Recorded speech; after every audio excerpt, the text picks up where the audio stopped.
आपण आज थोडंसं लहान बाळाचा जन्म झाला आहे आणि डिलिव्हरीनंतर त्या बाळाला घरी घेऊन चाललो आहे किंवा ते बाळ NICUमध्ये ॲडमिट होतं आणि त्याच्यानंतर सुट्टी झाली आणि आता घरी घेऊन चाललो आहे. तर घरी गेल्यानंतर काय काय काळजी घ्यायची आणि काय गोष्टी करायच्या काय गोष्टी करायच्या नाहीत त्याच्याबद्दल थोडंसं बोलूया. आता ही जी छोटी जी बाळं असतात घरी गेल्यानंतर अंघोळ घातली जाते.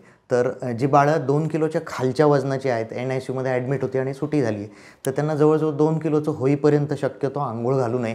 त्यांना थोडंसं कोमट पाण्याने दुपारच्या वेळेला ऊन आल्यानंतर पुसावं. आणि जी मोठी जी बाळं आहेत जी डिलिव्हरी झाली घरी केली त्यांना तुम्ही अंघोळ घालू शकता, पण शक्यतो अंघोळ थोडीशी ऊन आल्यानंतर दुपारच्या वेळेला घातलेली सगळ्यात चांगली. नंतर बाळाला मालिश केली जाते, तेलाने मालिश केली जाते. तेलाने मालिश खूप चांगली, तेलाने मालिश केल्याचे फायदे आहेत, परंतु त्याचे जे प्रकार आहेत ते फार जास्त चोळू नये किंवा त्या मालिशवाल्या आज्या वगैरे असतात ते फारच जास्त चोळू मळून ते करतात. तर तसं न करता फक्त हलक्या हाताने तेल जिरवायचं आणि तेल वापरताना शक्यतो खोबरेल तेल किंवा ऑलिव्ह ऑइल या दोनच तेलांचा वापर करावा जेणेकरून ॲलर्जी वगैरे होण्याचा संभव नसतो. खोबरेल तेल बऱ्यापैकी चांगलं शोषलं जातं त्वचेतनं आणि त्याचा फायदा असा होतो की त्याच्याने पण वजन वाढायला मदत होते. ही तेलाची मालिश करत असताना आणखी एक पथ्य पाळायचं आहे, तर कानामध्ये, नाकामध्ये वगैरे बेंबीमध्ये बिलकुल तेल सोडायचं नाही आहे. त्याच्याने बरेच दुष्परिणाम होतात, इन्फेक्शन होण्याची शक्यता असते. दुसरी गोष्ट, बाळाला घरी नेल्यानंतर पाहुणे रावळे खूप येऊ देऊ नयेत किंवा खूप जणांच्याकडे बाळाला हाताळायला देऊ नये, जेणेकरून काय होतं की इन्फेक्शनचे प्रमाण खूप वाढतं आणि कोणाला ताप असतो, कोणाला सर्दी खोकला असतं, कोण बाहेरून आलेलं असतं, हात धुतलेले नसतात, डायरेक्ट बाळाला हात लावतात. त्यामुळे गर्दी टाळावी. खूप जास्त लोकांनी बाळाला हाताळू नये, कमीत कमी लोकांनी बाळाला हाताळावं म्हणजे इन्फेक्शन होणार नाहीत.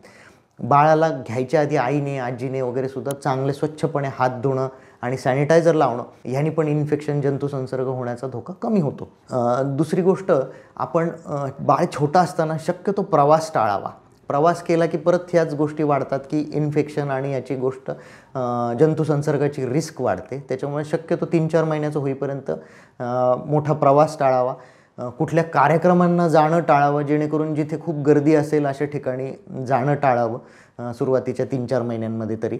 आणि दुसरी गोष्ट, आपण काजळ लावतो आपल्याकडे, तर डोळ्याला काजळ लावल्याने बऱ्याचदा डोळ्यांचं नुकसान होतं. अश्रूची जी छिद्रं असतात ती ब्लॉक होतात आणि त्याच्यामध्ये जंतूचा संसर्ग होण्याचा धोका वाढतो. बाळाला घरी गेल्यानंतर आपण आईचं दूध चालू करतोय, हॉस्पिटलमध्येच चालू केलेलं असतं, घरी गेल्यावर देतो. 6 महिन्याच होईपर्यंत एक्सक्लुझिव्ह ब्रेस्ट फीडिंग म्हणतात. म्हणजे काय की अजिबात काहीच द्यायचं नाही, तर वरचं पाणी द्यायचं नाही, उन्हाळा असेल तरीसुद्धा द्यायची गरज नसते. दुसरी गोष्ट, काही काही ठिकाणी मध वगैरे चाटायला दिलं जातं किंवा ते सोन्याचं पाणी वगैरे उघडून दिलं जातं किंवा ड्रायफ्रूट्सचं किंवा काजू बदामचं पाणी वगैरे द्यायचं काहीतरी पद्धत असते. त्या गोष्टी टाळायला पाहिजेत, त्याची काहीही गरज नसते किंवा त्याचा कोणताही फायदा नसतो. थोडंसं लसीकरणाच्या बाबतीतसुद्धा 2 किलो होईपर्यंत आपण कमी वजनाच्या बाळांना BCGची किंवा पहिली लस देत नाही. 2 किलोचं झाल्यानंतर शक्यतो आपण ती लसीकरण दिलं जातं. या थोड्याशा छोट्या छोट्या गोष्टी जर आपण पाळल्या तर घरी गेल्यानंतर बाळाला नवीन जंतुसंसर्ग किंवा काही आजार होण्याची शक्यता खूप कमी होते.